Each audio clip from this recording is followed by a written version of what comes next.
اگر آپ کے اندر وہ آواز موجود ہے جو پکار کر آپ کو بتاتی ہے کہ یہ چیز حلال ہے اور یہ حرام، تو اللہ کا شکر ادا کریں کہ آپ کا دل ابھی زندہ ہے۔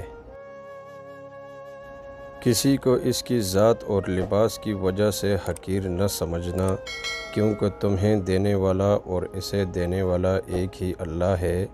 وہ اسے عطا بھی کر سکتا ہے اور آپ سے لے بھی سکتا ہے۔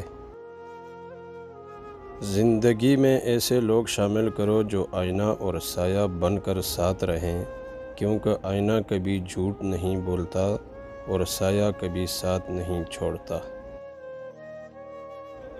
جب ہم کسی رشتے سے تھکنے لگ جاتے ہیں تب ہمیں اس میں صرف خامیاں ہی نظر آنے لگتی ہیں۔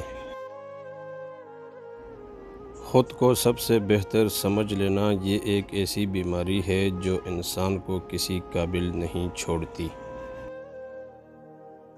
زندگی میں کوئی نہ کوئی ہار ایسی ضرور ہوتی ہے جس کے بعد ساری عمر کچھ بھی جیتنے کو دل نہیں کرتا۔